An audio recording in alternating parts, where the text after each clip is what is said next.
9, 10 minutes pour le 7, dire. 6, Pour le 5, dire. 4, 3, 2, 10 minutes pour le dire. 9, Pour le 8, dire. 7, Pour le 6, dire. 5, 10 minutes 3, pour le dire. Pour le dire. 10. Minutes.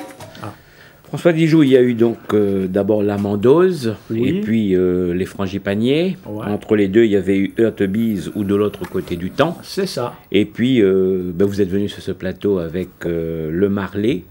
On peut considérer qu'avec le Marlé, c'est une période qui se referme. Tout à fait. C'est une Ouais. période qui se referme parce qu'en fait, l'amendose, il faut d'abord peut-être que je traduise, parce que tous les créoles ne savent peut-être pas ce que c'est que l'amendose. L'amendose là-bas, c'est Et le les rhum. oreilles encore moins. Et les oreilles encore moins. Mhm. Donc l'amendose là-bas, c'est le rhum. Donc l'amendose raconte l'histoire donc d'un jeune garçon qui s'appelle Sébastien, qui va faire des études donc primaires dans un cirque de Lille, au pied de la Roche Merveilleuse. Pour ceux qui savent, ils savent bien que c'est Sillaos. Là, il est très mal accueilli, il a pas mal de difficultés, mais il finit quand même par passer l'examen d'entrée en 6e.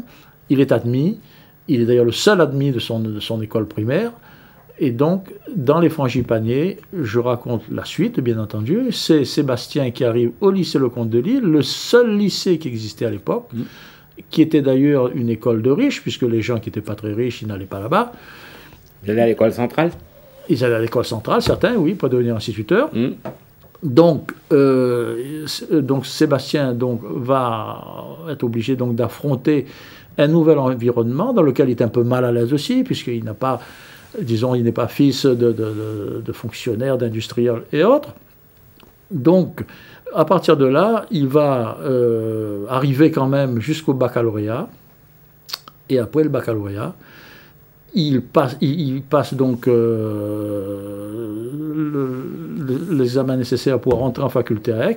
Il vient faire ses études à Aix, qu'il poursuit d'ailleurs brillamment, puisqu'il finit par passer son agrégation d'histoire, à la suite de quoi il devient doyen de la faculté des lettres d'Aix, et puis il va se marier avec une jeune fille, qui n'est pas très bien de son milieu non plus, puisque c'est une personne dont les parents ont des quartiers de noblesse derrière eux, ce qui fait que là, il va à nouveau se heurter un petit peu à Monsieur de Saint-Hilaire, qui est son beau-père, et finalement, quand il va à la réunion, ce doyen de la faculté des lettres, il va pour voir une dernière fois sa mère, donc, qui est donc agonisante, et par ailleurs, il laisse son fils Gérard derrière lui, qui est malade.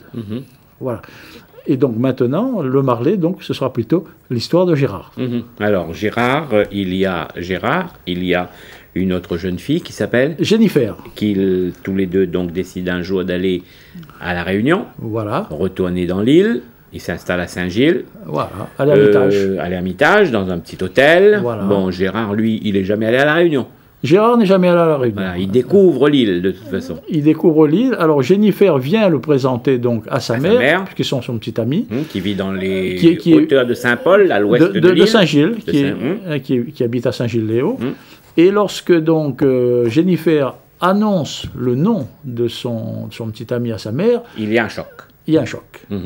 Alors, elle est surprise, elle est très surprise, parce que sa mère, c'est pas du tout quelqu'un de trop porté sur la morale. Elle comprend pas ce qui se passe.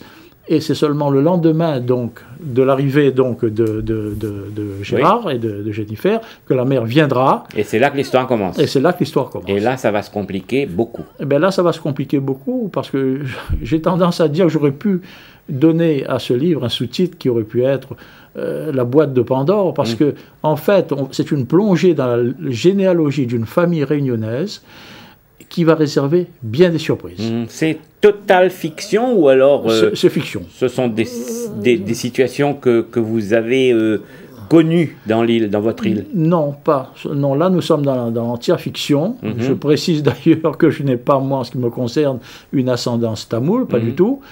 Nous sommes donc dans la fiction. Et donc, Gérard, qui est historien, dont le père aussi est historien, il va découvrir d'abord qu'il a un arrière-grand-père dont personne ne lui a jamais parlé. D'origine indienne. Qui s'appelle Mayapa, Munsami Mayapa.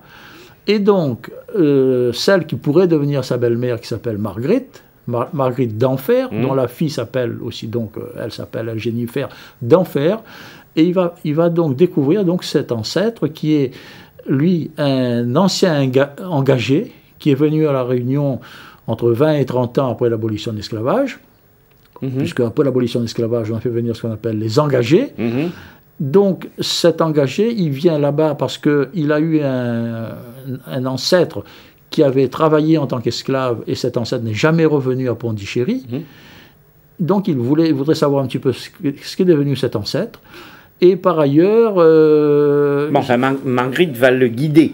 Voilà, alors, va l'amener à découvrir un peu son histoire. Voilà, Marguerite... Et tout en découvrant son histoire, c'est pour ça que vous disiez boîte à Pandore, c'est également l'histoire de Jennifer, c'est également l'histoire de Marguerite, et à la fin, tout ça... ça va faire un mélange qui va vraiment bien fausser, je dirais, un destin qui était finalement des plus banals, puisque, en fait, Gérard pensait épouser Jennifer, pardon, mais on s'apercevra à la fin que ce n'est pas possible. Donc, Gérard va donc découvrir une chose qu'il n'a jamais connue, dont on ne lui a jamais parlé, l'histoire de ces engagés indiens, finalement, qui n'étaient pas mieux traités que les esclaves de l'époque, va lui être racontée. Par ailleurs, le sort de cet engagé... Ça s'appelait plus esclaves, mais c'était des esclaves. En fait, c'était des esclaves. Oui, parce qu'il fallait des bras. Parce qu'il fallait des bras, pas chers. Ils étaient panqués dans les coins d'usine. Voilà, absolument. Sur les terrains des propriétaires. Et à 18h, c'était le couvre-feu. Voilà. S'ils étaient dehors, on tirait. Absolument. Donc, cet engagé indien va connaître une véritable vie d'esclave, avec un travail de 16 à 18 heures par jour. Il n'aura comme jour de repos que le dimanche. Et donc, il va donc essayer de survivre, parce qu'il est arrivé au départ avec sa femme Chanta, son fils qui s'appelle Shri, et puis son frère qui s'appelle Canabi. Il se trouve que dans la première partie du livre, on voit que d'abord Shri va mourir, ensuite ce sera le tour de Canabi qui lui va tomber dans un rempart, ce qu'on appelle là-bas, il va se tuer.